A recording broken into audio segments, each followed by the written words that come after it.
jab, uppercut, leave you laid out on the floor. Try to duck and roll, hit and miss, now you counting stars. Should've practiced more, should've hit the mask, get out there more. Man, that you're the best.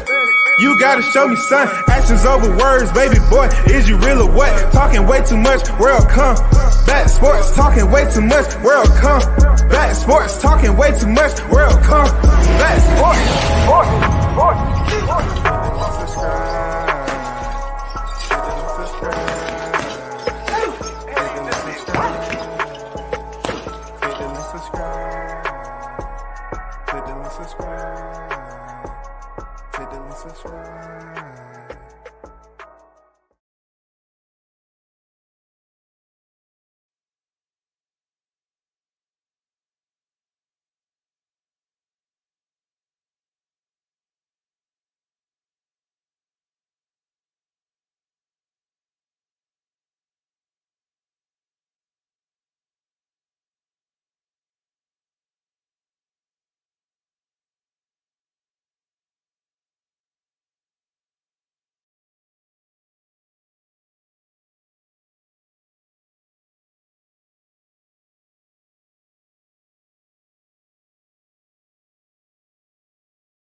Can y'all hear me now? I appreciate that, Mitch. Like I was saying about the man, it's been crazy going on here with my connection. But appreciate the info that those of you that's in the chat, man. Appreciate you, Mitch. Mike in the building, 330 on deck. What's good with you? Appreciate y'all. But the back and forth exchanges between them, it was like 5 takedowns, I believe, from Zhang Weili doing that bout. And the good thing about it, I think round 2, 3, or 4, Rose was able to basically use a butterfly guard sometime, or a knee guard from the bottom position. She was able to sometimes put Weili in the closed guard and extend her body to prevent from being punched while she was on her back. But the solid thing about that fight was that Rose was able to not only disallow punishment, prevent extensive punishment, she was able to frame up and make it back to her base. And once the fight got standing, it was like, Rose started using her boxing, and she had her moments, and then Weili had her moments. You know what I'm saying? So it worked out great, man. It was a very solid, entertaining fight, man, for a championship. And this was women too. This was 2 women fighting 5 rounds. And that's what I like. Like, when the women fight in MMA, it's a lot more crowd engagement than boxing. You know what I'm saying? It don't matter where it's at. It don't matter where it's at. It just don't have to be in one location. It can be in any location. But the way they rotate their women into the fight game to have them on televised cards, they get that exposure, and fans start to, gravitate to them and find out who they are, what their fighting style like, what to expect when they step into the cage, and all that shit. So, Rose was able to defend her title a second time. She's a 2-time strawweight champion. She's the only female to lose a title and regain it. Her journey has been amazing to think about it. Like I said earlier, she was defeated by Jessica Aguilera back in the day. Earned some wins, came up out of there. The Ultimate Fighter House fought Carla Esparza. Then was working her way up. She lost to Carla Esparza, and then she had a win, and then she lost to Tisha Torres. They fought twice. You know what I'm saying? She went into a title eliminator for Karolina Kowalkiewicz. The winner would have faced the current champion at the time, Joanna Jędrzejczyk, and she lost. Another setback, right? So she lost to Karolina. Boom, Karolina goes in against Joanna Jędrzejczyk, loses. You know what I'm saying? She loses. She loses her opportunity to become champion. So they don't send Rose back in with Karolina, who beat her. They send Rose in there with Michelle Waterson, the karate hottie. She beats her, and she gets the shot at Joanna. And we all know what happened. She stops in the first round. Selby, he orders a rematch. They go back in there for a rematch. It goes 5 rounds of distance, and Thug Rose retains her title. That was the first time. Then she goes on to later face Jessica Andrade, who drops her on the head, and Rose is knocked out. She loses the title. Jessica Andrade now becomes a strawweight champion. Jessica Andrade now, in her first defense, fights the Chinese mixed martial artist who's just now, getting her title shot. She only had 4 fights in the UFC, and then she gets a title shot. And she tried to go power for power, punch for punch. And Zhang Weili knocked her out. Zhang Weili is now the strawweight champion, and she goes in there and defends her title against Joanna Jędrzejczyk, the former champion, who Thug Rose beat. This is what I'm telling you about the mixed martial arts, especially the UFC. I like how the matchmaker provides these fighters the opportunity for redemption, bro. I love it. So Joanna loses in a 5-round decision. So guess who gets a second chance? Rose. But first she has to face Jessica Andrade, the same person who took the title from her, who on her first defense fought Weili Zhang, lost the title. The matchmakers send Thug Rose back in there with Jessica Andrade. Why? Because she just came off a title shot and they have fought before. Rose wins a split decision over Jessica Andrade, which sets her up for Weili Zhang. She goes in there and fight Weili Zhang. First round head kick, knocked her out cold. What the matchmakers do in the UFC? Sign a rematch. You just don't have time to sit on a motherfucking belt, dog. The UFC, mixed martial arts, period, is stunting on boxing in certain cases, because they're not allowing their champions just to be comfortable and do what the fuck they want, be out the sport for this. I know you're talking about Conor McGregor. Conor McGregor is one of those exemptions, bro. I'm telling you. But they put you in there with top tier opposition. You might have seen them get beat before, but still, they'll give those fighters a couple of fights and then they'll put them back in there. They don't send them off, man, and say, no, you're done, and then you're never getting a title shot. So she goes back in there with Weili Zhang last night for a rematch, and she wins split decision. She wins a split decision, man, which I thought was the right call. I thought Rose Namajunas did enough, and the fight was very exciting. And that's why I put Justin Gaethje versus Michael Chandler up here, and along with Rose Namajunas and Weili Zhang. Why? Because it's history. It's solid history between both of these fights. You know what I'm saying? And you're probably asking yourself, so what about Kamaru Usman and Colby Covington? Yeah, man, that was the second time they fought. Okay, I get it. And it was history behind that. Kamaru Usman defended his title for a fifth time last night. But the fight, to me, wasn't as electric as I seen the first one, in my opinion. It was a lot more patience, a lot more not stalling, but I would just say inactivity in certain points. Kobe did take risks and try to go for the takedown on the wrestler. For them are wrestlers, but Kamaru Usman's been looking solid lately, so he attempted takedowns. I think one or two he had success, but Kamaru was able to, make it back to his feet, no problem. But, punching wise, Colby Covington did come back in the fourth and fifth round a bit, but no one went to the scorecards thinking that Kamaru Usman was losing his title last night. It was pretty definitive that he was going to retain his title. So he's defended his title 5 times now.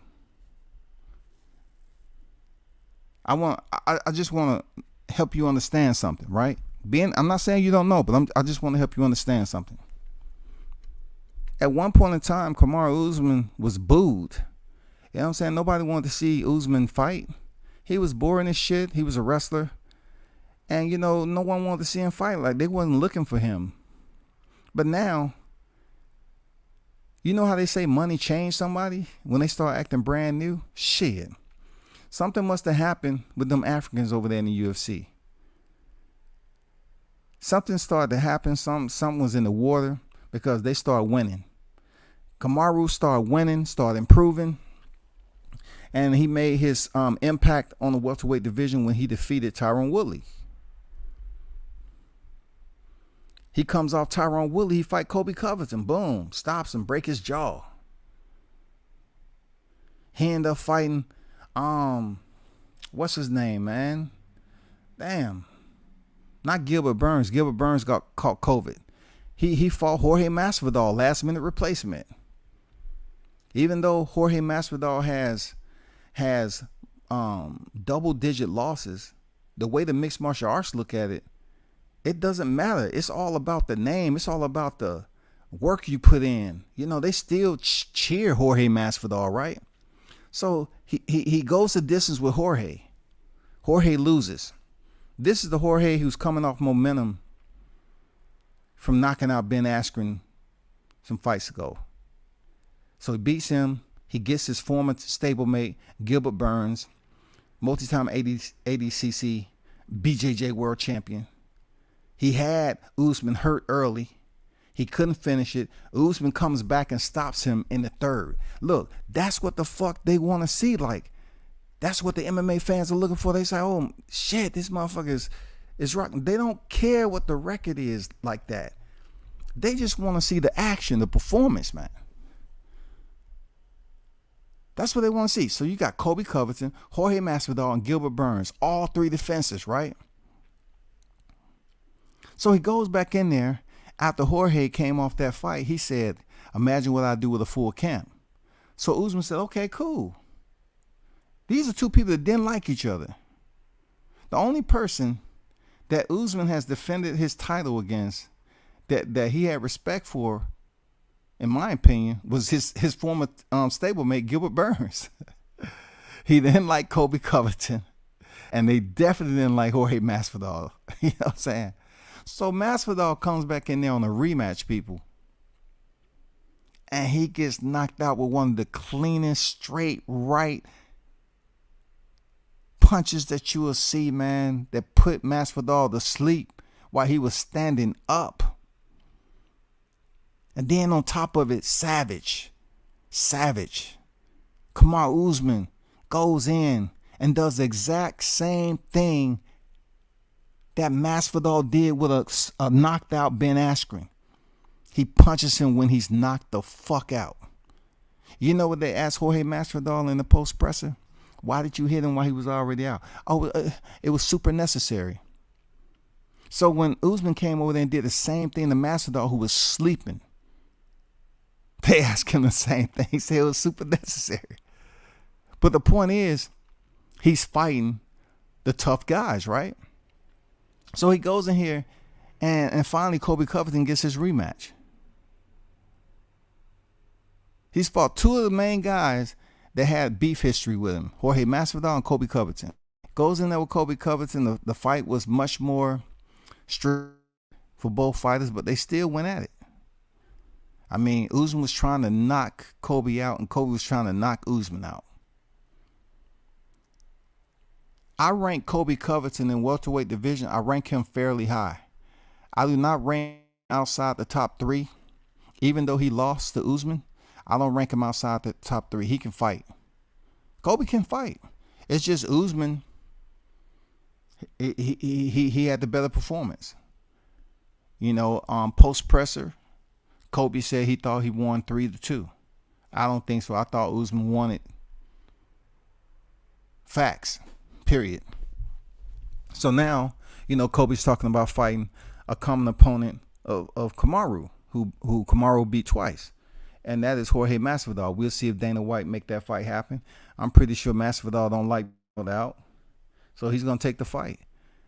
That's if he doesn't take the fight with Leon Edwards, and another guy he has beef with. So if you don't remember, Leon Edwards is a guy that Jorge Masvidal, off camera, Leon came by talking shit while Masvidal was in a interview, and Masvidal walked over to him and put the hands on him, put the paws on him, and cut him up, you know, cut him on his eye. So here we go, another two fighters that has beef that's gonna make for good entertainment. So I believe they're scheduled to fight. I'm not sure the contract been signed, but you know, look for them. Let me get to this chat right quick, bro. He said, peace, King Mitch, D Hodges, OG. Yeah, it was a good fight, Combat Sports. Great point. MMA doesn't allow champions to hold the division hostage like boxing does. Straight facts.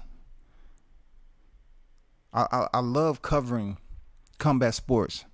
You know, it was a person that was, you know, one or two people that was going around saying, you know, yo, Combat. They said Combat. He's an MMA guy. And I don't even know where that came from. Like, how can you call me an MMA guy where I can just have a conversation about boxing and MMA outside of this PC? Outside of the PC. I study multiple combat sports. I read up on them. and I've been around them for quite some time. So never has my genre of media been strictly boxing or strictly MMA.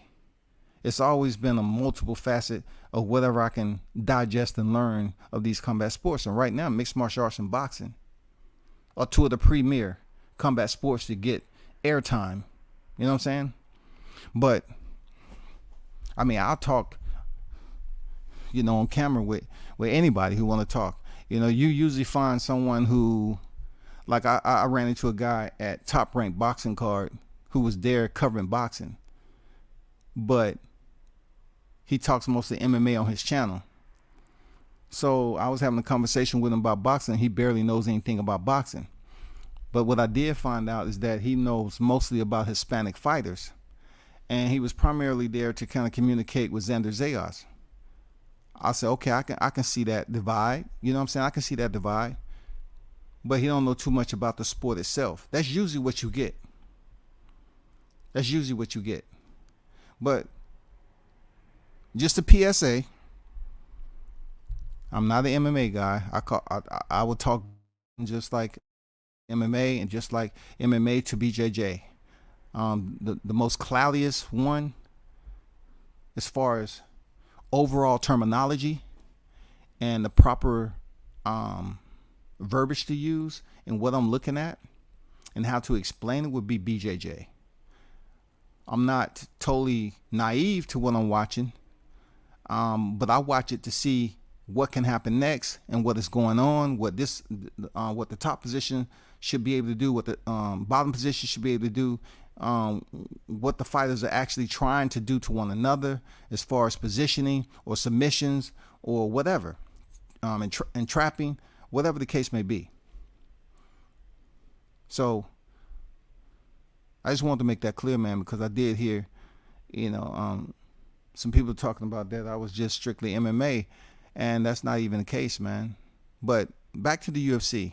This was going to have to happen. The UFC is a promotion. It's not boxing against the UFC. It's boxing versus MMA. There's a lot of boxing matches that take place globally, just like there are a lot of MMA bouts that take place. But people mostly know the UFC because, man, the UFC is goddamn premier right now. The UFC is the top of the echelon when it comes to mixed martial arts entertainment, y'all. And what they're doing is just like what Mike said. They really don't have champions just stalling out the divisions, just sitting on a belt. You might get a one soft touch, but most of the time it's going to be top rank opponents that you're fighting. Even when you clear out your division, they're going to turn around and have someone else that's made it into the rankings fight you. They might have not been in the top 5 when you fought before, when you picked up your title. But now that you've been defending your title, the UFC will bring someone else that made it into the top 5 rankings from fighting a lower tier fighter in that top 5 or top 10 rankings. Now, that person might be ranked number 6. But the champion might have cleaned out 1 through 4. 5 may be scheduled for a fight. 6 get the title fight. You feel me? Like, that shit goes on in the UFC. It's crazy, man. I like the whole scheme of how they matchmake, bro. I like the whole scheme of it. They allow these fighters to get exposure. You have fighters like Frankie Edgar, right? Frankie Edgar at one point in time, he was the lightweight champion, man, and he's short. But he's a Frankie the Answer Edgar. His hands, he has some of the best hands in fucking boxing. He's been taking punishment, too much punishment in me over time. He was just starched early this year by Corey Sandhagen with a flying knee. I mean, froze him up stiff, dog. Like he was in the freezer. Froze him up stiff. When you get knocked out by a flying knee like that.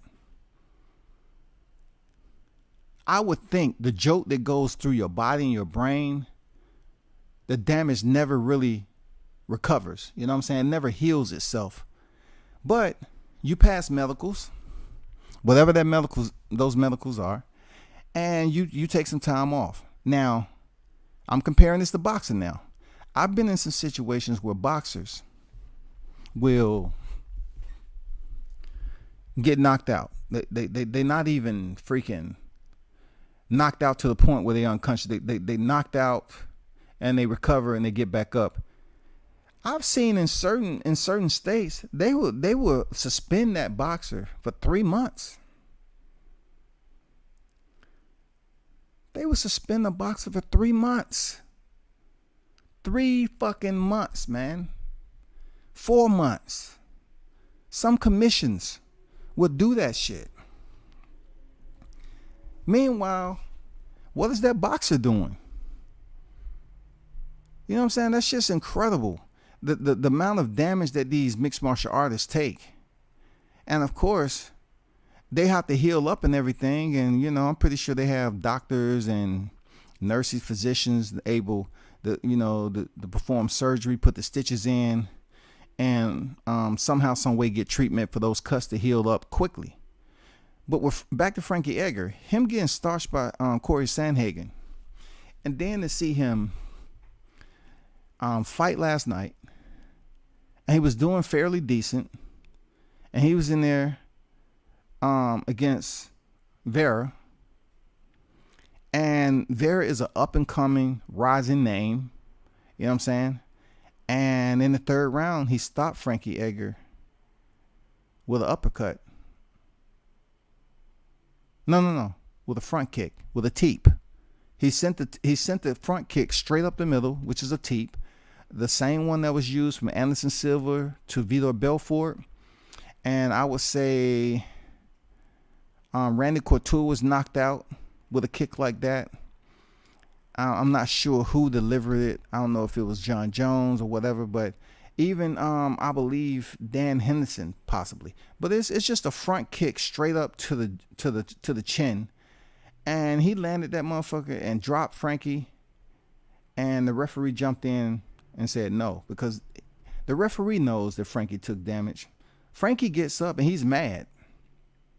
He's fucking mad like Zhang Weili was when Rose knocked her out in the first round. She woke up upset. Like, both fighters were stumbling all over the place. Frankie was stumbling like, man, what the fuck? Give me a chance to get up.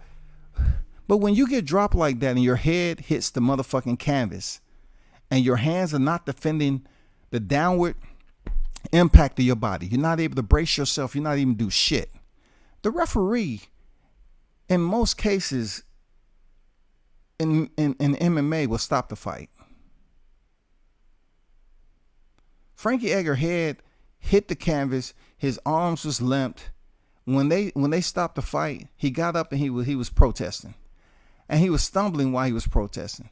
That goes to show you dude has taken too much damage.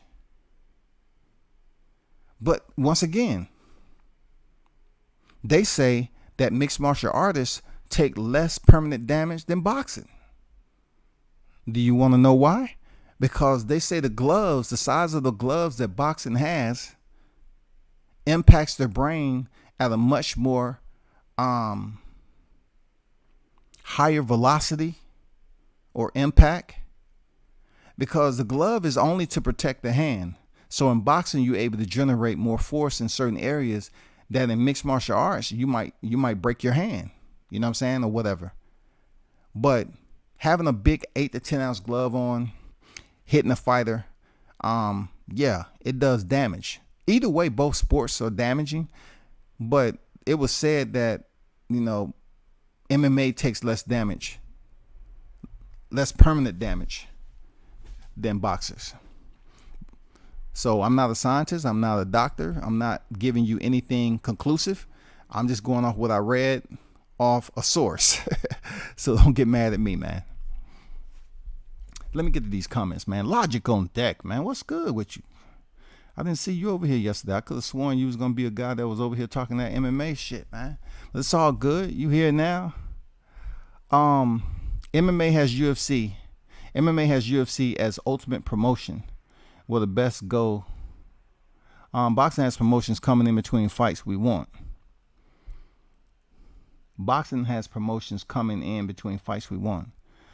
Mike said exactly. D Hodges, once you get ranked in the top 10, hell, top 15, you'll be fighting the elite competition. Like it or not, in MMA, we can't say the same for boxing. That's true words, man.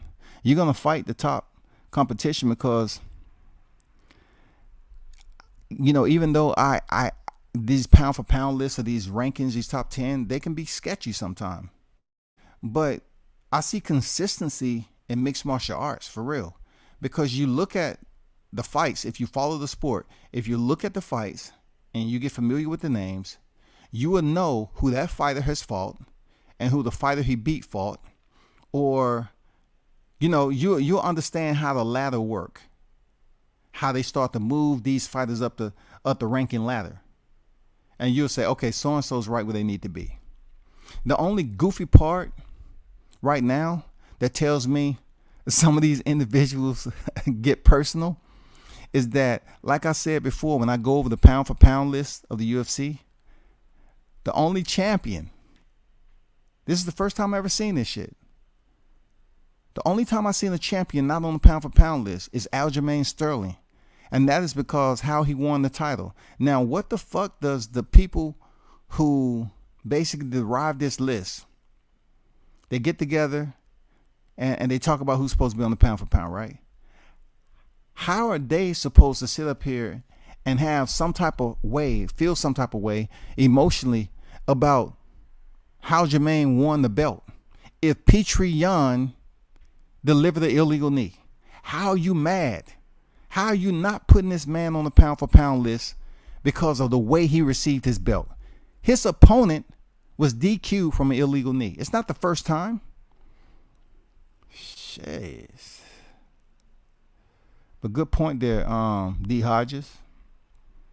Fan-friendly fights are part of the UFC's pedigree. That's why MMA has been the fastest growing sport of the past few years. But I would look at it like this too, Mitch. Like, boxing's been around longer. Why can't you put on fan-friendly bouts? Why? Because it's not a head of the snake. It's no chain of command. You know what I'm saying? There's no chain of command in boxing. That's period. Encompassing factor right there. There's no command in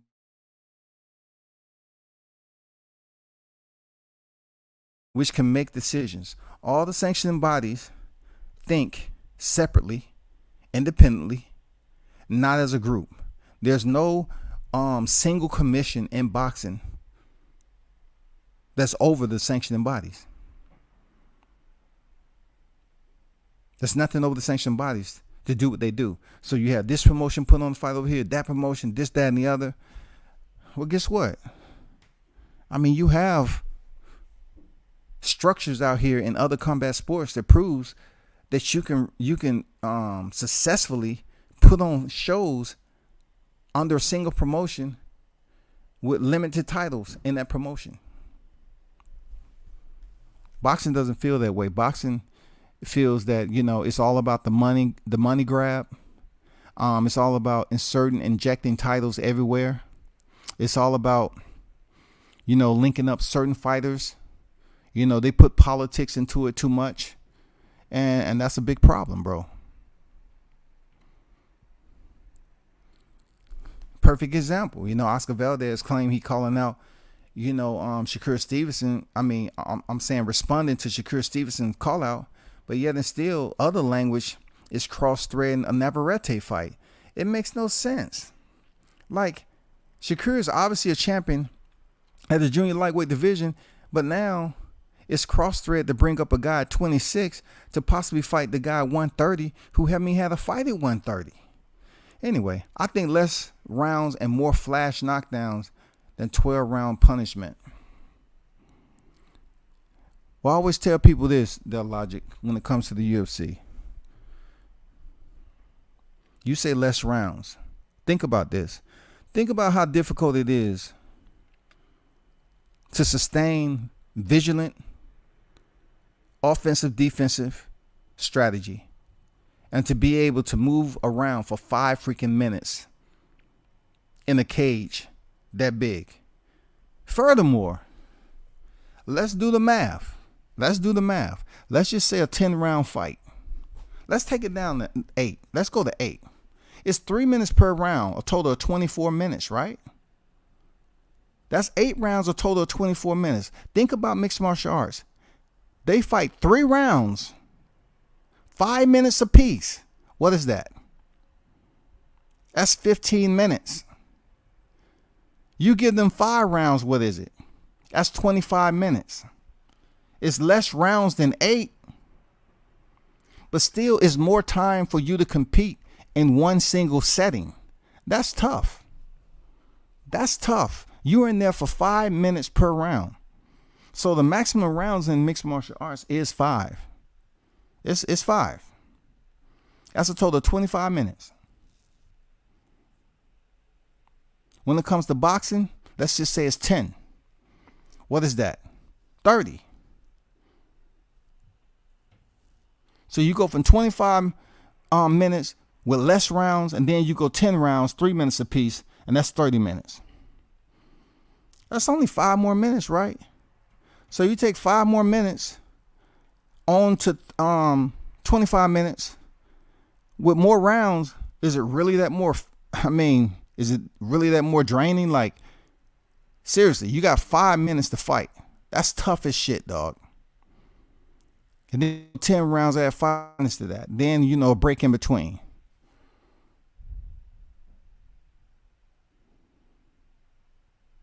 It doesn't get interesting until you go 12-round fights.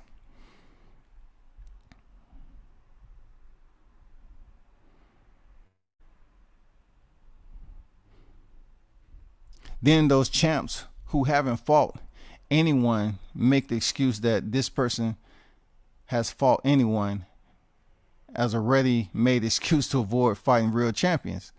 Like, it's a vicious cycle of bullshit. It is, bro. Talk to them. Talk your shit, bro. It is. It's a vicious cycle, because not only are the fans being deprived, but the sport as a whole is just setting this standard. Like, they don't care about the fans. Like, they truly don't care about what we think. When we believe certain fighters should step in the ring together, they don't give a fuck, because there's so many people with their hand in the motherfucking pot. Nah, we don't want that fight. We want this fight. And, we get this fight for this amount of money and this promotion, this and that, and so on and so on. Man, one fucking promotion, dog. You don't have all these people with their hands in shit. When a fighter finally get their purse, they got to pay all these motherfuckers. That's going to go across the board. But boxing is crazy, because there's so many people with their hands in the pot. So many people. If you, let's just say this will happen in boxing sometime. Like, you have fighters that sign with somebody, and then they can't fight. They can't fight in this place because they still have contractual agreement to this person. Well, in mixed martial arts, that shit's not gonna happen, because if you have obligation with one promotion, it's not a long term unless you that guy or that girl, you know what I'm saying, is winning like a motherfucker and you getting paid an incredible amount of money. They'll just basically have you fight that fight or release you, and then you go where you're supposed to go. You're not gonna be signed to Bellator and fight in the UFC. You're not gonna be signed to the UFC and fight in Bellator. Hard to say. I don't understand how in the UFC your legs and arms can get broke or choked out, and the brain got no air for a minute, etc. Good point. Solid point there, D. Hodges. This is what I can say without even trying to convince you that I have my own practice, right? The brain needs a certain percentage of oxygen and blood. All right? That's it. So obviously, when you're being choked out, and let's just say it's an RNC, the basic submission that most people know in mixed martial arts, RNC, rear naked choke. If you're placed in a rear naked choke, and I'm not saying that's the only submission that'll cause you to go unconscious, but all it's doing is restricting your airflow. And for that small point of time, the brain goes into shock because it's not receiving any oxygen. And also, what is restricting that oxygen continues to clamp down and prevent you from ingesting any type of oxygen, new fresh oxygen for the brain. So you pass out. You pass out. But once that they release the choke, you're able to breathe on your own again. That oxygen comes in and you're able to revive. The brain is able to revive and you come to. This can happen over and over again. I'm not saying it's healthy, but all it's doing is the brain requires a certain percentage of oxygen to function. Once that oxygen is restricted, you go unconscious. But once the choke is released and your body is able to resupply oxygen to your brain, you come to your consciousness. And you get up and you say, oh, okay. It's been said that it really doesn't do anything to your brain, damage and so forth, because the choke is released. And from what I understood, what I've heard and remediating BJJ sometime, me being choked out myself, the only way that you're gonna get used to a choke to basically sustain consciousness for a longer period of time is to get choked and learn how to breathe. Breathing does what? Breathing basically allows you to find a way to receive oxygen, to supply oxygen to your brain, even while you're being choked. And one of those ways in doing so is calmness. Continue to breathe, even if the choke is getting tighter. Continue to breathe. Also use your hands or whatever you use to basically one little area of air in order for you to basically set your chin or lower your chin or create space by pushing up on the arm, whatever you need to do to get airflow. All you need is a little bit to get airflow to your brain. That's it. To stay conscious. And the only way that's going to happen is you continue to remediate getting choked. That's the only way, dog. If you're a BJJ black belt and you rarely did mat time and you rarely been choked, somebody gave you that motherfucker. There's no way that you can become a BJJ brown belt, purple belt, blue belt without mat time and getting choked out. You can become a white belt because that's just the beginning. But good point there, D. Hodges. Good damn point there, D. Hodges. Talk that shit, man. Logic said Bellator and Pride are feeder promotions to the UFC. Best single promotion UFC have no reason to make best fights. Best single promotion UFC have no reason to make best fights. They make the best fights though. Like if you're talking about Pride being a feeder, Pride at one point in time is what people watched. I was over there overseas when Pride was jumping off. I went to some of the fights over there in Glory, Pride. I seen a lot of these mixed martial artists that's over here now. I seen them when they was back in their prime. Rampages, the Dan Hendersons, the Guerrero brothers. Shoot, I even saw Sammy Schilt in kickboxing. I saw Alistair Overeem when he was motherfucking muscle bound, juiced up, all that shit. You know, I seen so many. Wanderlei Silva. Goddamn the Gracies.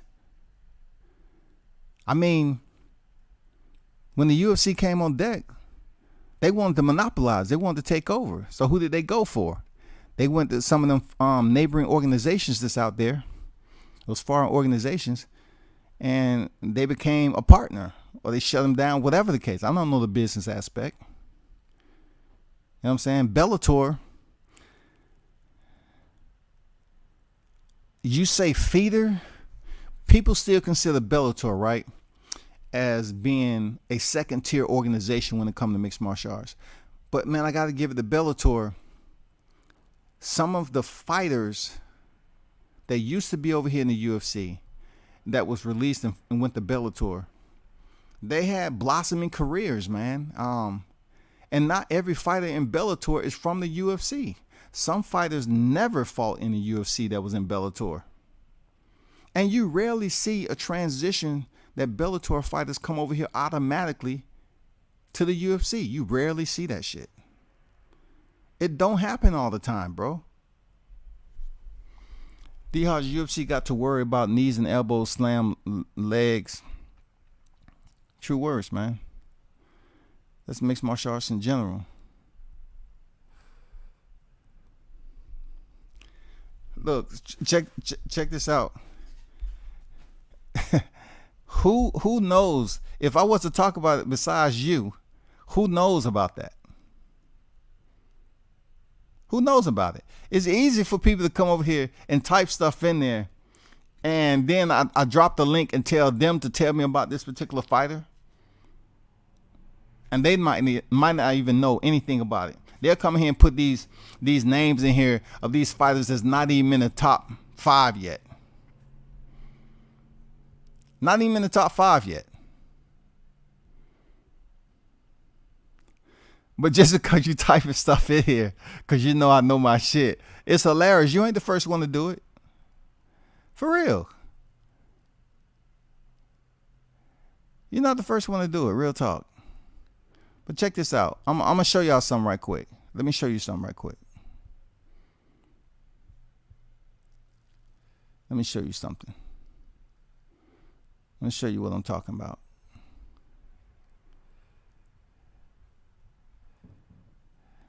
I got a little time.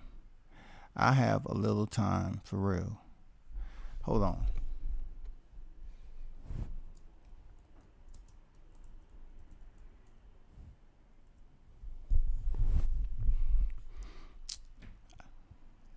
Just hold on put your seatbelt on. Hold on 1 second. So,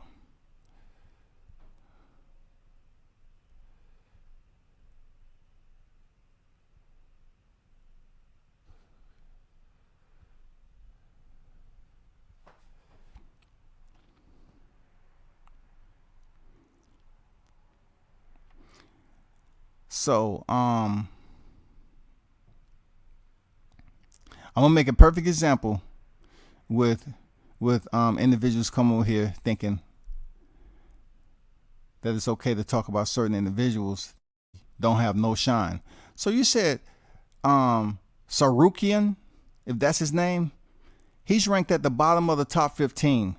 His name, I'm not saying he's a nobody, but he's not even popular. You're saying what I think about them. They haven't even really made a name. They just been fighting opponents to make, to climb the ladder. You know what I'm saying? Like, they're not even in the top 10 per se.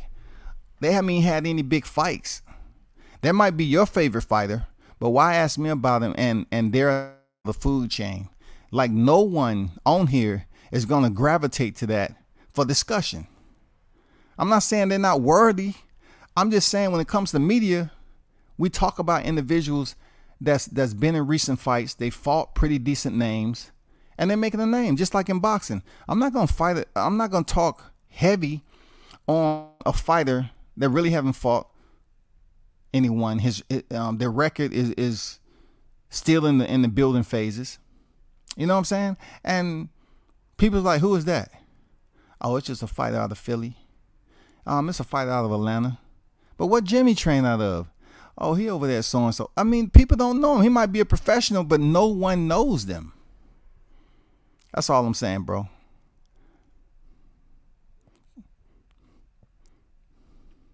Let me go to the next one you said. So first of all, you mentioned fighters and then put weight classes. So I have to go over here and do homework for you. You didn't even put the first and last name. None of that. You know what I'm saying? Come on, have some etiquette, bro. You know I know my shit about mixed martial arts. Have some etiquette. Don't go digging at the bottom of the barrel and just put a single name of some of these neighboring foreign fighters that haven't even made it into the top 10 yet.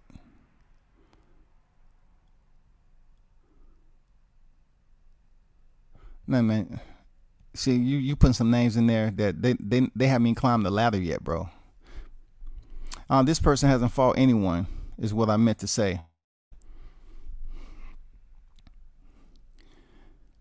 Promoters don't want to risk their cash cows losing to another promotion. UFC doesn't have that problem. I think logically, man, being the UFC is just it's almost like a what's that bush they call it? They call that bush, man. It's just branches everywhere, man, when it comes to boxing.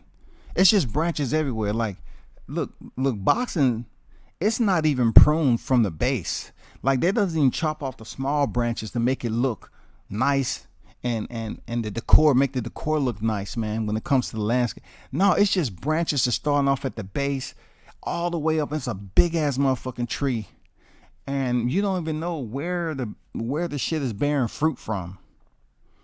It's just everywhere. Like, people grab hold to shit and they think, okay, it's part of boxing, right? This whole tree is a part of boxing. Let me try to get in on this card. And then you find out, oh, yeah, they full of shit. They don't want to pay me this. And then they go to this branch over here. Let me see, can I get something to eat over here? I'm gonna, who you with? Who your manager? Oh man, I don't fuck with them. I don't fuck with them. You need to go find somebody else. I don't fuck with that person. Yeah. And you know, the crazy part about that, though boxing is just a huge tree of life when it comes to branches everywhere, it's still a small community when it comes down to it, because people will make phone calls. They'll get familiar with the journeymans. They'll get familiar with the ones who are actually trying to make a career. They'll link up the ones who's trying to build a career, and the ones who ain't. They know the ones who's been on their promotions, you know, how the fight turned out. I mean, it's just, it's a huge wildflower, period. It's just branches fucking everywhere in boxing. It's no chain of command to really structure this shit. And you talk about cash cows. When does boxers know that they're a cash cow? You know what I'm saying? Does Gervonta Davis know that he's a cash cow? Or does he understand that he's the premier boxer that's under Mayweather Promotions? At one point in time, did Lomachenko believe that he was a cash cow of Top Rank?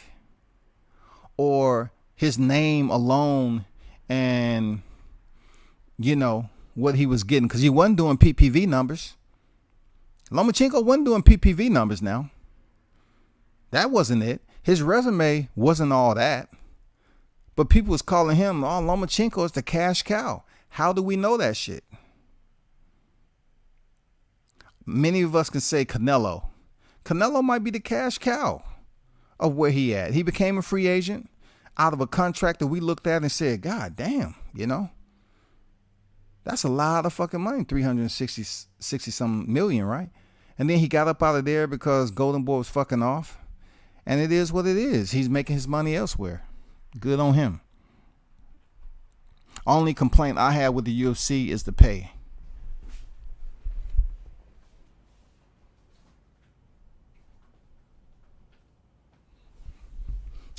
UFC is the pay. These gladiators receive with no competition. These gladiators receive with no competition to the UFC. UFC can dictate purses as they please. I totally understand what you're saying, Logic. It makes damn good sense. I get it. But also we can say the same about boxing too. We can say the same about boxing too. Like the UFC, they have the head to the snake. I do believe for what they have to go through that they should be paid more. Also, in boxing, you always hear about fighters, you know, paying for training camp and all that. In mixed martial arts, you have fighters that's on a quick return. They'll get out the one fight stage, take some weeks off, and then they back in that motherfucker fighting again. Like, more so than boxing, in my opinion. But with pay will vary. That's something I don't get into. Pay will vary from sport to sport. You know what I'm saying? I like how the UFC has their fight gear. You know what I'm saying? I kind of like it more, Logic, to your point, back in the day when the fighters used to toss that banner over the cage and they had all their sponsors on it. I used to like that shit because they had the fighters picture on there. They had all the motherfucking sponsors, and then they was making money off those sponsors in between fights. So they was eating. Them motherfucker was eating. Then when they came out with their Reebok deal, motherfuckers barely goddamn finding shit on their plate, man. This is we rationing now. So Reebok was around for a little bit. Now they got Venom. I have to admit, Venom, their fight gear is much better than that Reebok shit. And I think the pay scale went up. The basic pay scale for a fighter per Venom went up. And then whatever the UFC gives these fighters. I don't get into that. Either way, it seems like no one's going to make, Mayweather money. And just look at it this way, Logic, and everybody else is in the live chat. Imagine this right here. This is why when I think of Mayweather, how much of a genius you are, you know what I'm saying? I look at not only what he was able to accomplish in boxing, but what he was able to do in a neighboring sport. The highest paid mixed martial artist is the one who chose to fight one of the highest paid boxers. Just think about what I just said. The highest paid mixed martial artist, he earned that tier. He earned that by fighting the highest paid boxer. How did the fight come about? Just notoriety, popularity, talking shit, and winning titles in the UFC, doing something that never been done in the UFC before. To win 2 titles simultaneously, to be champ in 2 divisions, the featherweight and the lightweight division. Floyd was able to bring Conor McGregor over to the boxing ring with no boxing experience and earn him the most pay that he ever would have made in the UFC. That's genius, bro. That's like God status, bro. Not only do you have popularity enough in boxing, but you're so big that you can bring over a 0-0 boxer and have these casuals believing that Conor McGregor can defeat you. One of the creme de la creme of boxing. So they're coming to see you fight.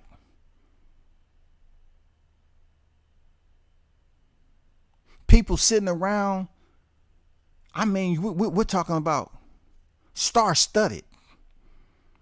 To see Conor McGregor, an Ultimate Fighter champ, come over here and fight a multi-division boxing legend and make multi-millions in his boxing debut. Genius. Crazy. That's legendary shit right there. Who would be able to do that again? Who? Nobody. First of all, you need somebody over here in boxing that's making the money. And then you need somebody in mixed martial arts that has that type of persona to carry forward into the boxing arena. Hardly anybody knew what Conor McGregor was until they did a press tour. And Floyd allowed Conor McGregor to disrespect him so fucking much to the... And damn. Like, when have you ever seen Floyd allow anybody to touch him on his bare head? He had a bald head at the time, right? His bare motherfucking scalp with their right hand that they take a piss with in front of the television. Floyd didn't fucking care because Floyd know he's going to get his personal freaking masseuse, a personal freaking whoever it is catering to him and give him a bath, goddammit. He didn't care. He said, man, I'm gonna let Conor McGregor do what Conor McGregor does. I'm gonna let the white fight fans believe that he can come over here and beat me. I'm gonna sell this fight as much as I can. So he's gonna get away with some shit. He even allowed Conor McGregor to grab his money bag. He allowed Conor McGregor to talk shit about his family. He allowed him to say some shit like Floyd couldn't read and all that other shit. Just disrespect him. But yet when he got in that ring, Floyd said, it's time to go, bro. You know I can't let you go to the championship. You know that, right? No. I'm shutting it down right here. Good to know you. You have to tuck that chin into your neck and relax. Absolutely. And also turn with the choke itself. Easier said than done, but it is what you have to do to avoid being choked out. Talk that shit, Mike. You know what I'm saying? Talk that, man. Education is always key, man. Yes, sir. Tucking that chin is easy, but goddamn it, you gotta also have the strength, and you have to be alert enough when the choke is actually being set, because some people don't even know that a choke is being applied until it's too late. And even then, you see some of these experienced mixed martial artists, they get put in a choke where the choke is underneath their chin, but they know which way to turn to get that one little air pocket to allow them to breathe, and they be patient, and they end up, breathing. Stay calm, breathe, and then they start working.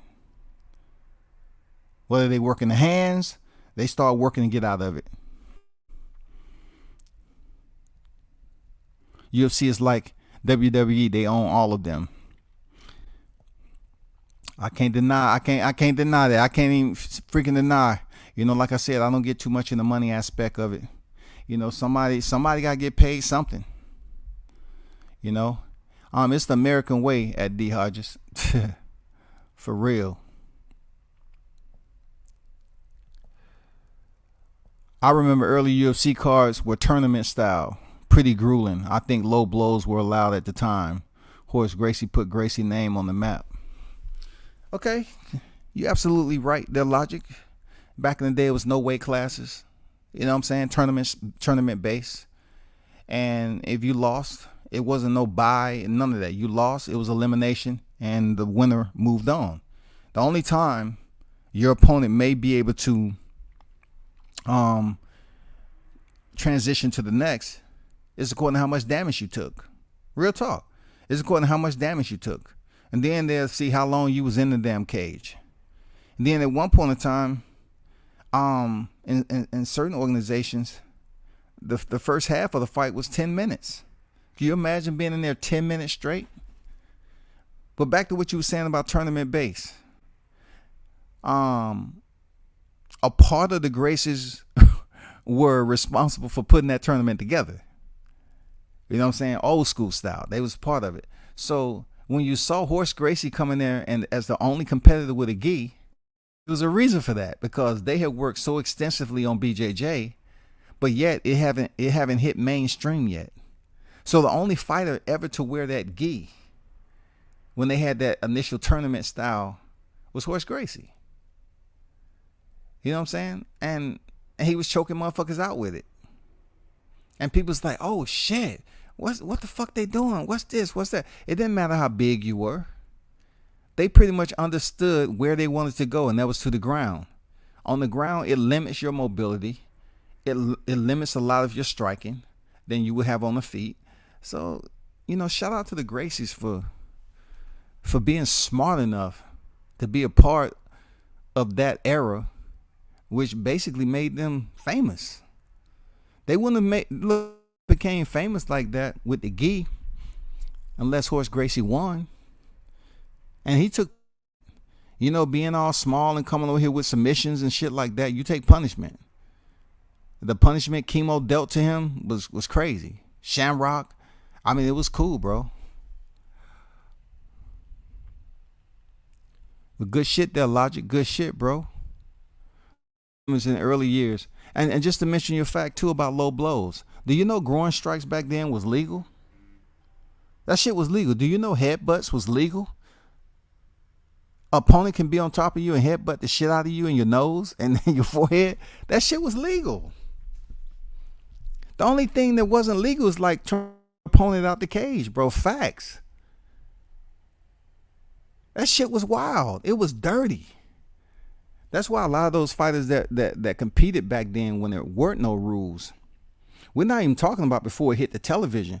Even when the UFC hit the screen, it still was mixed martial arts fights going on, what they consider the underground fighting, just because they wasn't televised.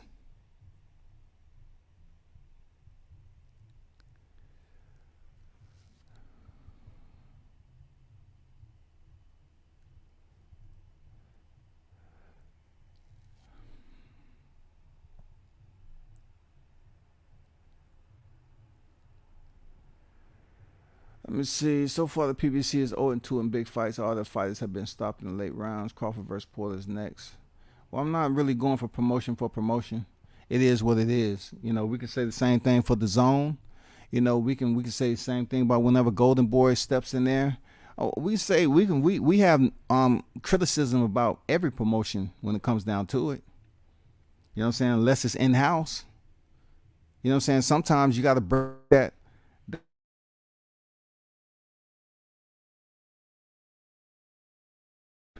But people ain't gonna say nothing about, you know, two fighters that's under the same umbrella and one of them lose. You know what I'm saying? I mean, it is what it is when it comes down to it. J8 on deck. What's good, bro? The pay grades are what give UFC those stacked cards. Pay Usman free meal like Canelo and see what them cards look like. There's no way that in the UFC, the way the structure is under one promotion, however it's structured, I can't see Kamaru Usman, even though he's undefeated in the UFC, getting 40 million, unless something incredible happened. It has to be someone of equal likeness to bring that star power. Because look, the PPV structure is there, J. Ocho. You know what I'm saying? The PPV structure has always been there for the UFC. I like that. It's always been there. So now we have to have someone with equal star power for Kamaru Usman to attempt to get any type of money such as 40 million. Who can do that? Who could have brought Conor McGregor in the UFC? Who could have made him the amount of money he made in that boxing? Who? I'm not sure if I know of one person that could have stepped in the cage with him and he make that type of money. No way, no how. Logan Paul, when he took his hat, I mean, that was only like a fad. Like, when he took his hat, that shit died down. Nobody else is talking about when he took his hat. It wasn't even part of boxing. It was just part of reality TV. But when a man takes their bare hand, and pops another man on the head, and he's bald-headed, to say the least. I'm not saying that matters, but you bald-headed, you're a superstar like Floyd Mayweather. You barely can be touched by fans at all. Till you allow another fighter that doesn't have any boxing experience to come and tap you on the motherfucking head like that in front of millions. It's disrespectful. It's disrespectful. Floyd didn't care. Word J, headliners in boxing be depleting budgets. That's why undercards be shitty. Meanwhile, UFC cards are stacked. You know, both of y'all have a solid point. But when it comes down to promotions, you know, sanctioned bodies, everybody's taking a piece of the pie. I mean, it's a single promotion with the UFC. So when you have a single entity, of course, the pay is not going to register of equal value to that of boxing. Not right now. Not right now. I mean, I'm pretty sure as years go along, I might not be around to see it, but as years go along, fighters will start getting that big ass paycheck. Where you might see a mixed martial artist getting 50 million, 40 million in one fight. We'll see. I don't know who it's going to be.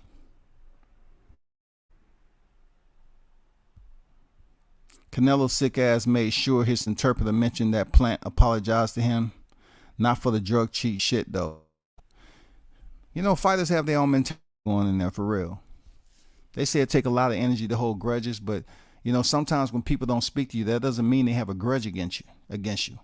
And if these fighters somehow, some way have a situation, have a disagreement in combat sports, most of the time at the end of the fight, the respect is there, especially when you lose.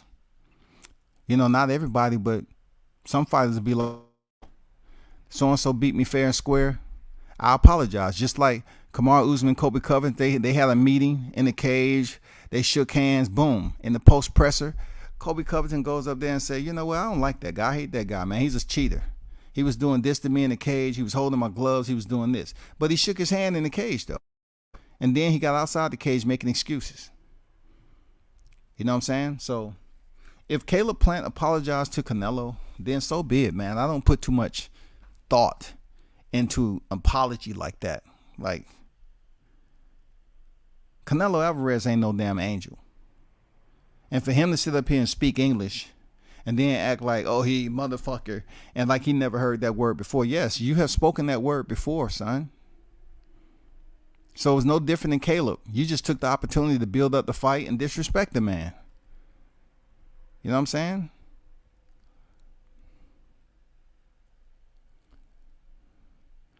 That's why they made weight classes and rules. So D Hodges, one reason why they made weight classes and rules, because they want to be sanctioned. They want to be a regulated sport. They want to be able to get on TV. So they just couldn't come on TV and have no weight class and have 300-pound gargantuan giants fighting this dude that's 150 pounds and getting blasted. So they said to be on TV, you have to have some rules and regulations. You know what I'm saying? The shit has to be sanctioned. It has to be organized.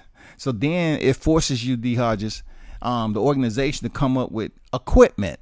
They had to come up with equipment because it used to be bare knuckle. So they had to come up with equipment. That's when they came up with the certain ounce gloves and shit like that, and what fighters will wear in the cage. So it came from them wearing gis, wrestling shoes, whatever they choose to wear that was martial arts appropriate was allowed. Nothing with metal, none of that shit.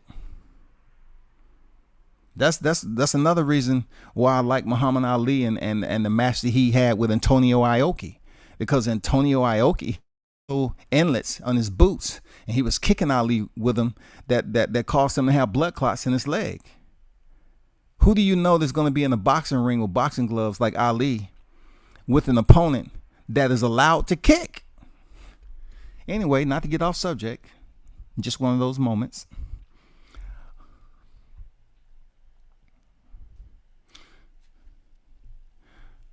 I'm trying to give you the benefit to be sensible. I'm not going back and forth with you. You're not dictating how I pace myself in the live chat, bro. You know what I'm saying? Like last time you was over here, you want to shout out people's channels and be disrespectful. It's not gonna happen all the time. You know what I'm saying? Like, yeah, I skip over your shit because if I engage with you, you take it somewhere else, bro. It's just not the time I'm willing to waste. I didn't skip over it. I ignored it. So let me read now. You skipped over my real question. Does the UFC MMA have a national commission and a union? Does boxing? What does the question has to do with anything? What does it have to do with anything? What does it have to do with the topic? A national commission. So obviously the UFC has a commission. You put national up there. The UFC has a commission. They fight globally from Abu Dhabi to all the way back over here or whatever. And then for a union, if it has a union or not, right? Does boxing have a union? Because boxing has no head of the snake. It has no primary commissioner that's over everybody. Does boxing have a union? I'm just curious to know why you asking the question in comparison. Are you comparing to boxing or what? Because does boxing have a union where fighters can go to and make all these complaints and have the union speak up for them? Yes or no? Yes or no there, Troy? Does boxing have a union? Dana White runs everything. Pretty much he's a president, but he has people he has to go through too. But look, Dana White been around so much that he is running shit, Hodges. Like he is the grand poobah of the UFC. For real. He's the president. Does boxing has a president? Does the sport of boxing have a president? I'm just curious. Dana White is not the commission. The commission are the individuals that's assigned to watch the fight. You know, to watch the fighters, you know, go through their whole entire process, just like boxing, to approve or disapprove, and to also, you know, it's some sitting ringside along with a doctor. If Dana said you ain't fighting, you ain't fighting. Pretty much, But most of the time, Dana is not going to blackball a fighter and say you're not fighting just, for no apparent reason you signed to the organization. That, in a sense, will bring about legal action. You know what I'm saying? That will bring about legal action. If you sign to an organization and you cannot fight anywhere else, but yet they're not allowing you to fight for something you said in the media, you either let me go or you allow me to fight. I have to make some money. You know what I'm saying? I don't know if that's the case in boxing, because it's been, I know for a fact in boxing, it's been fighters that signed to promotions that basically are put on the shelf.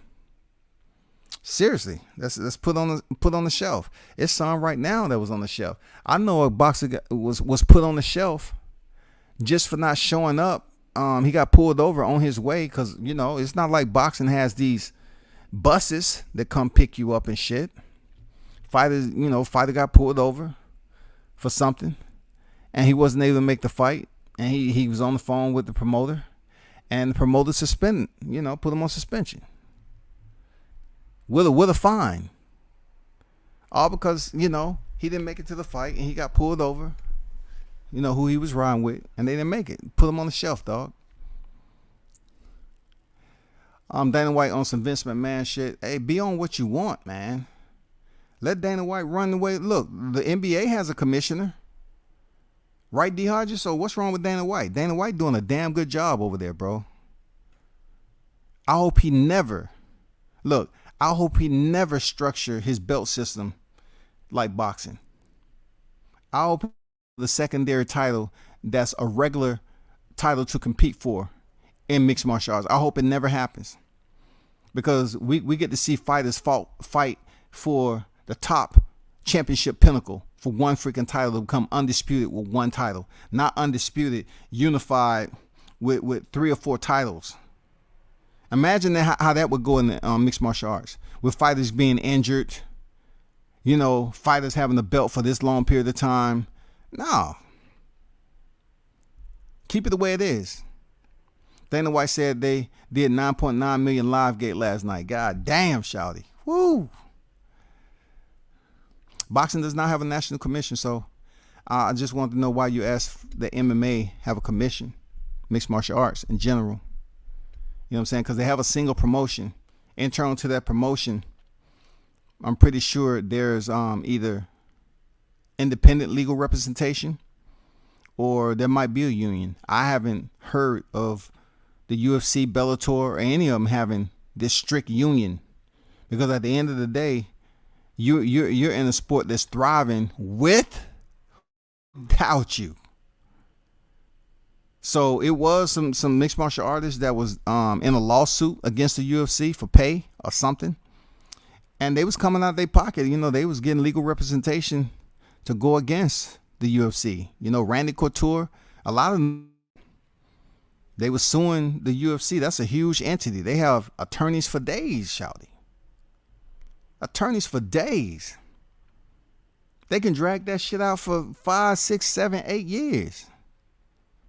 That's what makes it difficult by just having, having a single promotion that's big like the UFC, and you want to take legal action against them. Vice boxing, you might be able to take legal action against the independent promotion because there's so many of them. Like I've seen boxers get screwed out of their pay. They said they was going to get $1,000, and when their fight is over with, the promoter come over there and say you getting $750.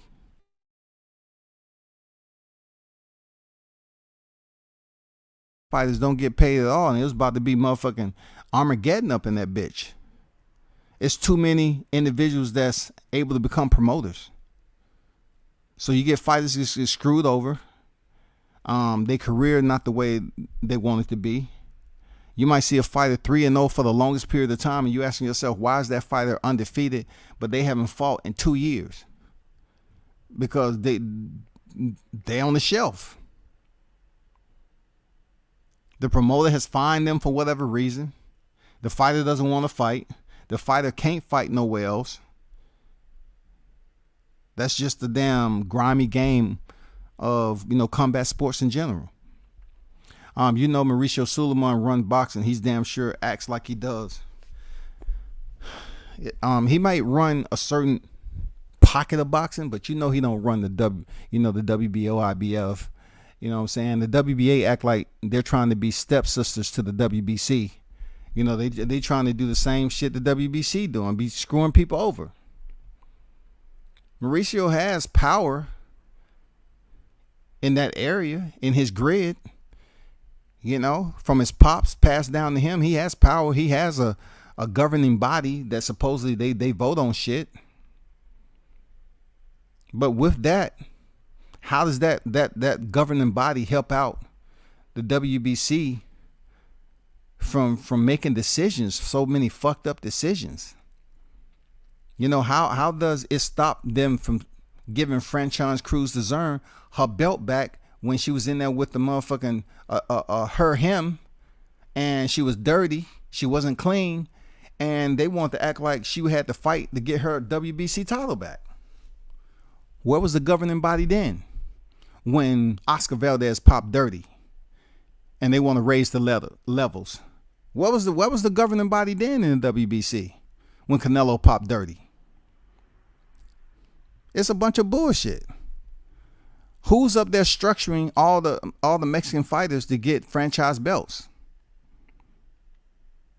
How is that being delegated? Who suggested Juan Estrada? It's just because he won the fight with Chocolatito, so they say, hey, you know, let's elevate him so he don't have to fight Run for Side. And then, you know, we can get a third trilogy. We can get a trilogy with between Estrada and Chocolatito, since Estrada is like on the ring pound for pound, like 8 or 9, depending on what month you look.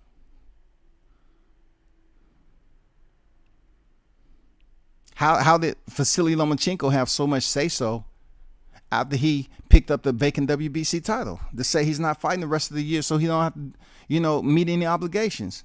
How does Mauricio Suleiman take it upon himself to agree and adhere to Lomachenko without telling him, no, you need to fight so-and-so? But no, instead, somehow a petition comes down, petition the franchise belt, and he gets the franchise belt, and he vacates the WBC. We know the story. We know the motherfucking story, dog. I know how Tio got it because Lomachenko had it. That's the only logical reason, you know, that shit has been made. We still don't know how Canelo got it because no one before him had the franchise belt. So if you have to petition for it, how could you petition something that wasn't even in existence at the time? We had time travelers. How does Canelo get the right to petition for something that was non-existent? Like I said, I see how Teofimo petitioned because he was fighting Lomachenko. He petitioned. If he wins, he gets everything that Lomachenko has. Everything. Including the franchise belt.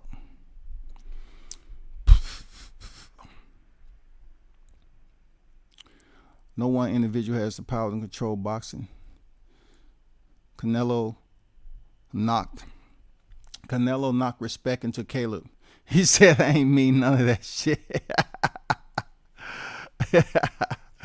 Man, y'all own Canelo. I mean, y'all own Caleb's head, dog. I was going for Caleb, dog.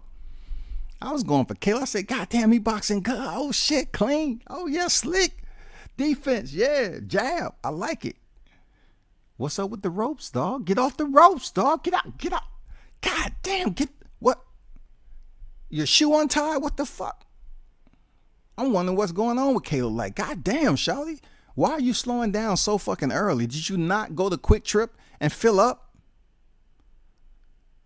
Damn. You can't park on the ropes with Canelo. You cannot do that. Even though it was some times that he was really slipping some nice power shots that was incoming from Canelo. Canelo started landing. Why? Because Caleb continued to fatigue and got tired.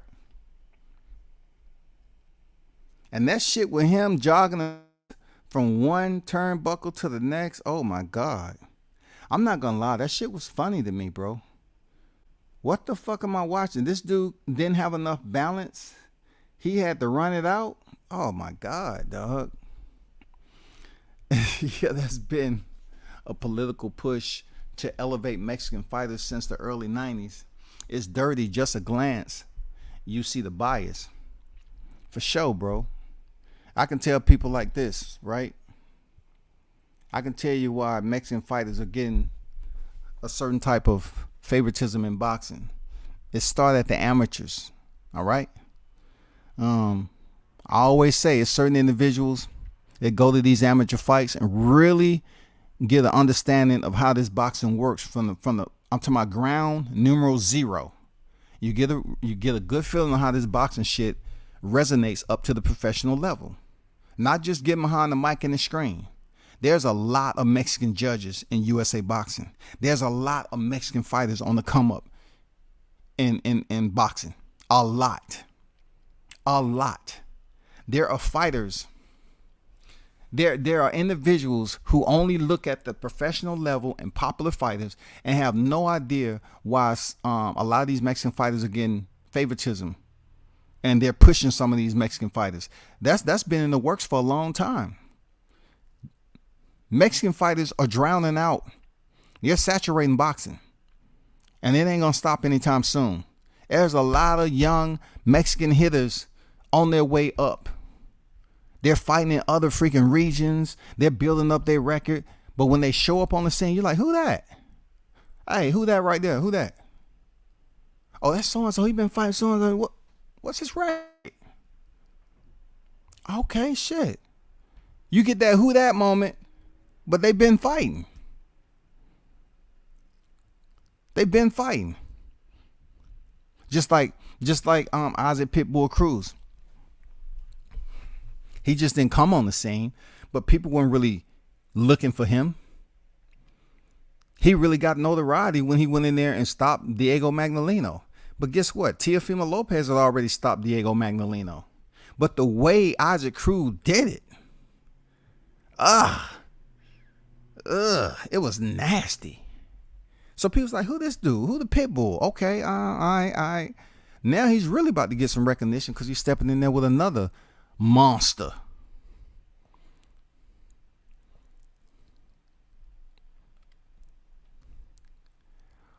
Let me take this banner, since y'all done got me talking about boxing. Since people up here talking about I'm an MMA guy, let me take this thumbnail shit so I can talk to the goddamn live chat battalion.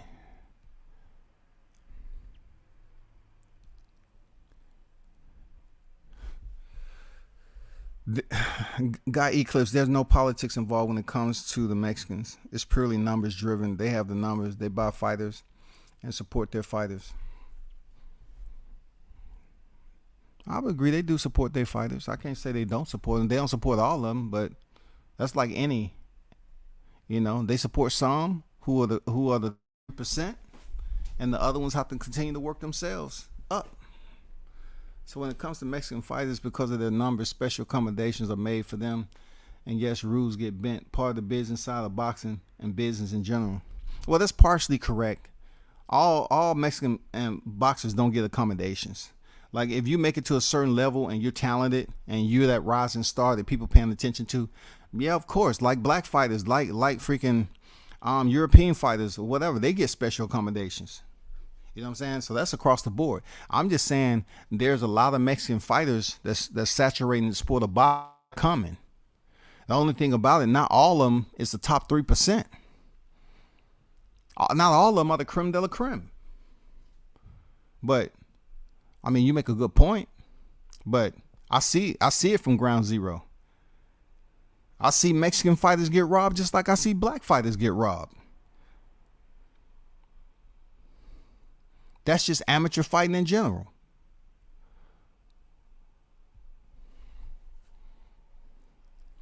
I didn't like how Caleb Plant kept leaning to his right and putting himself right in arms away of Canelo's leaping left hook and sneaky left to the body. I told Nash that would be problematic, shaking my head. When you get in there, man, and you might, feel the power firsthand now. It might have been hurting him, bro. You know what I'm saying? Or he just felt like he can avoid and be defensively sound for a little bit with avoiding that left hook. Because he did slip a lot of Canelo's early power shots. He did. I have to give him that. He was getting it in. But when fatigue set in, I try to explain this to people all the time. You can come in there looking fresh as shit, just like MMA. You can look fresh as shit in the first round. In boxing, in the first 2 or 3, you're getting started. You 3 minutes around per boxing and 5 for mixed martial arts. So that first round is literally damn near 2 rounds in boxing without a break. So you're strongest. Your strength is good. You know what I'm saying? You feel good.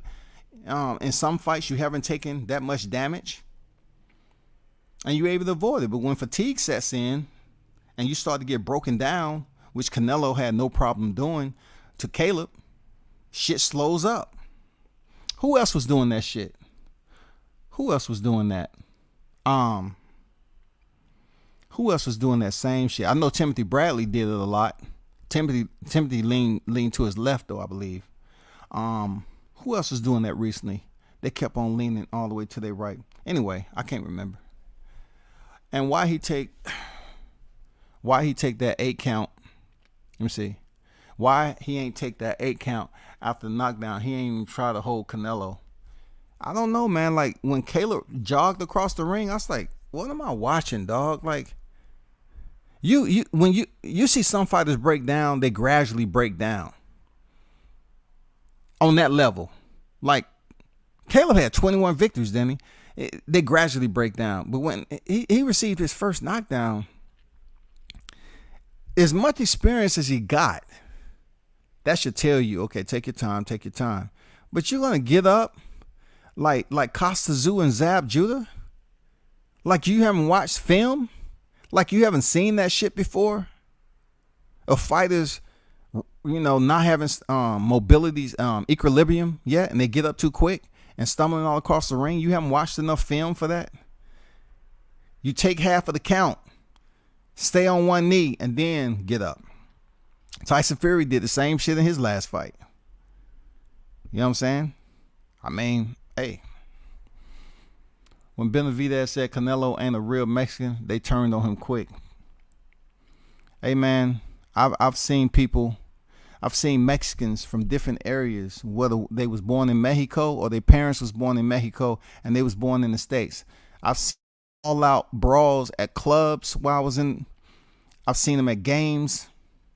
I've seen some of my own troops go at it with Puerto Ricans, Dominicans, Mexicans.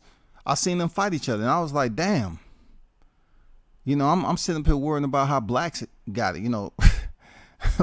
We have a lot to worry about, but these individuals, they're fighting other human beings who speak like them, but they're different type of Spanish, and they're different type from different geographical locations.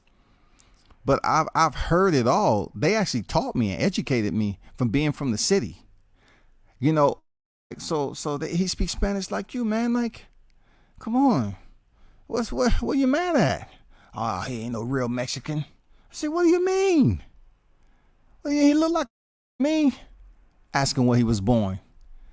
Hey, man, just a quick question. Where were you born? My parents was born in Mexico. I was born in California. See, I told you he ain't no real Mexican. What you mean, S.A.? What you mean amigo ain't no real Mexican? And it starts from there, bro. Them motherfuckers will goddamn go with your head, boy. They'll go at your motherfucking head over that where, you ain't a real Mexican. So I can understand why Benavidez got turned on.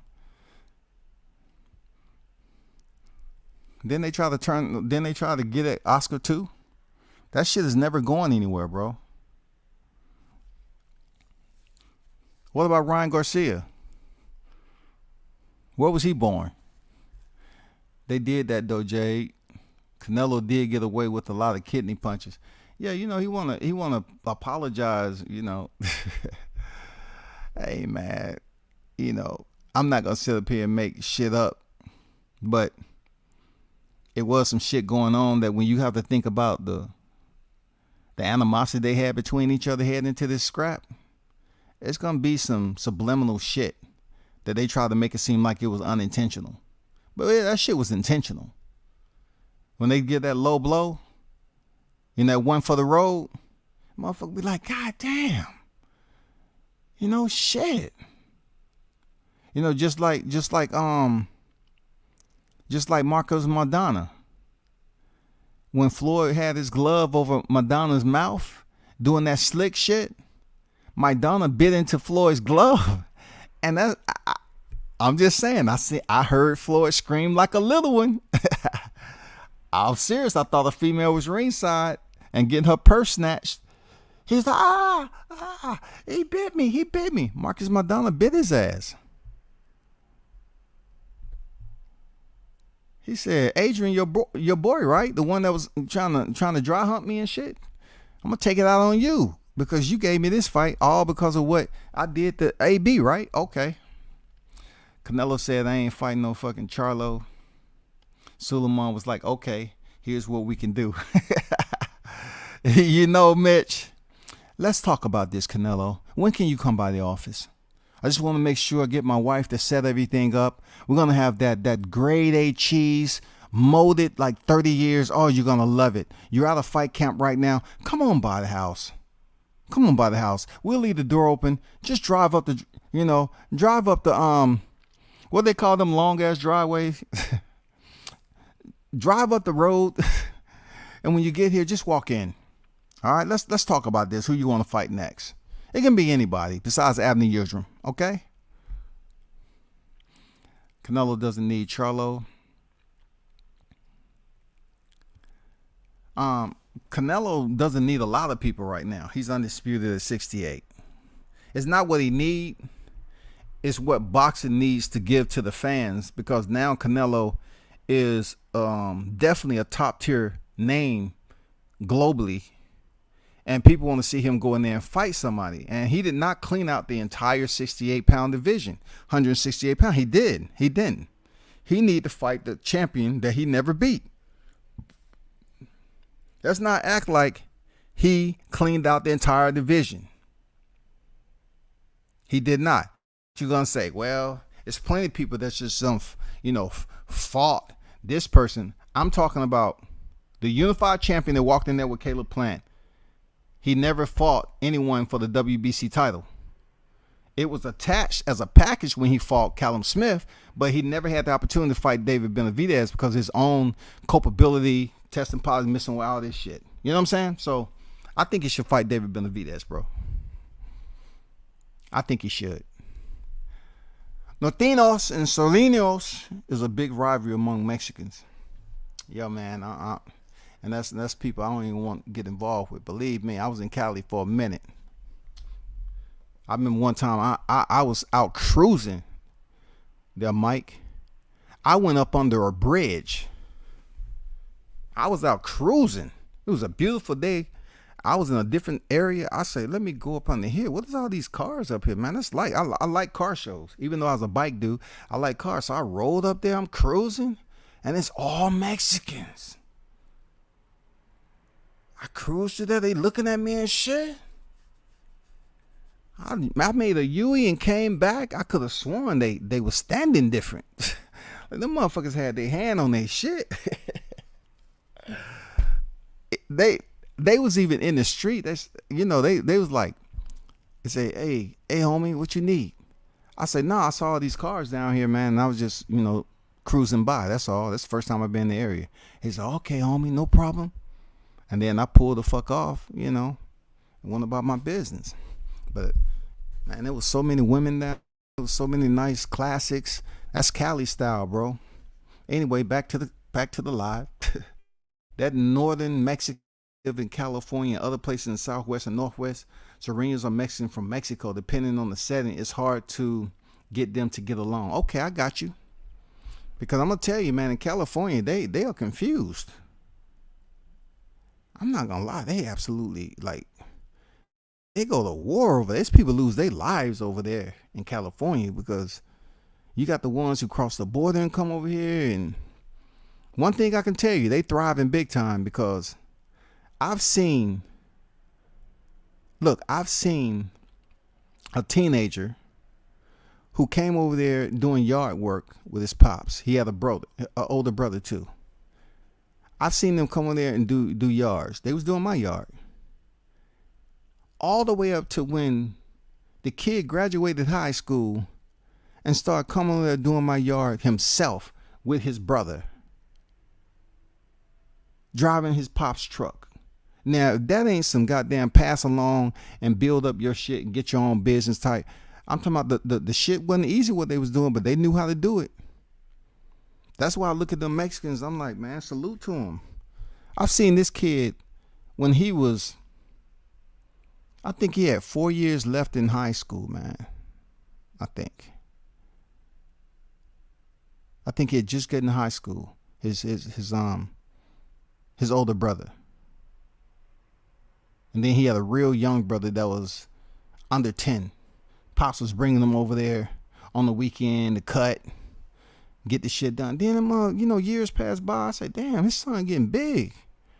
He said, yeah, he's about to graduate soon. I said, what? So I said, okay. And then I remember him telling me when I was out there, he said, hey, I'm just letting you know my son's going to be driving over here doing your yard. I said, all right, he's going to bring his little brother. Damn. So I wish I could get one of my sons, goddamn, get out there and cut the grass for real. That shit's damn near impossible. Brother Boxing Talk on deck, man. How you living? Salute, Brother World Combat Sports. Salute to you, my brother. They were like, what? You doing here punches, Mayete? Yo, man. ¿Qué pasó, amigo? ¿Dónde está? Like, shit, I rolled down there. I saw the cars. I was like, shit, let me check this shit out. Man, there was so many fine-ass women. I swear to God. Man, it was so many fine women down there, man. But I didn't see one freaking black down there. For real, I didn't see one black. And then, when I made a U-turn, I was like, the change formations? Are they more so in the street now? Cruising back up. They say, hey, homie, what's up? I was just checking out the cars. The motherfucker was literally in the street. I can understand why they paranoid though. Pinche, yeah. Pinche Mayete. Pendejo. The essays go extra hard for theirs. I love it, to be honest. Yeah, man, them Mexicans over there, man, I seen them with the business and everything. Salute to them, for real. I seen it in the military from different walks of life. I seen many fights. Like, I was saying to myself at the freaking Andy Ruiz and Chris Arreola fight. I say, how are all the Mexicans knowing who they fighting? It's fucked up, right? I say the same thing. Like, they probably say the same thing about black people. Like, how does all those Mexicans know who and where? Like, how they look the same. Like, how do you have that many people on the left side fighting the right side? Who started it? Who know who? I mean, you don't have on the same colors. You have on regular attire. It's crazy, man. But yeah, man. Y'all pay attention to the mixed martial arts and everything, just like you pay attention to boxing. Because the sport is showing no signs of stopping. Seriously, no signs of stopping, man. Mixed martial arts ain't going nowhere. And they have multiple organizations where they're putting on these shows where they're getting shot. And boxing put on a bout, you might not even know it's going on, but each time Bellator puts on a card, you pretty much know, okay, where this is going down. Okay. Let's see it. Let's see who's fighting. Shout out to Bobby Green, man. Bobby Green, that dude, that's a person that needs to be in boxing. He would be very entertaining. I'm not saying he'll win, but just come on here and have an exhibition bout, because he fights with his hands down to his waist, and he's very surgical, man. Very accurate with his punches. He has improved big time. Bobby Green, if you're listening, man, shout out to you. For real. You went in there and put it on Alaquenta. For real, dog. You went in there and put it on Alaquenta. He stopped Alaquenta for real. I mean, look, Alaquenta is the same one who stepped in there for a vacant championship bout with Khabib on short notice and went the distance with Khabib. and then look bad. But he don't get no notoriety for it. But yeah, he fought for the vacant title and could beat him and became lightweight champion. But Bobby Green wasn't having none of that shit yesterday. He said, no, things have changed there, Al. You need to go back to selling real estate. Things have changed over here, partner. All right?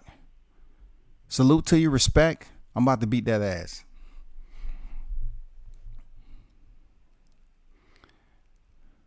World Combat Sports, a fight broke out. Charlo Twins and Hurd. They thought it was going to punk Hurd. Hey, man, I saw that, right? So check this out. I'm very ecstatic that Jarrett Hurd has had enough of which one of the Charlos said it. Primarily male.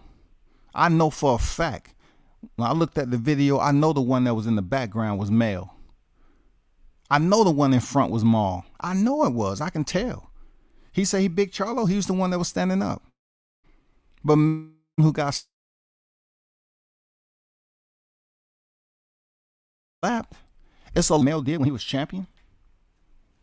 I'm talking about when Hurd was unified champion before the titles was taken from by Julian Williams.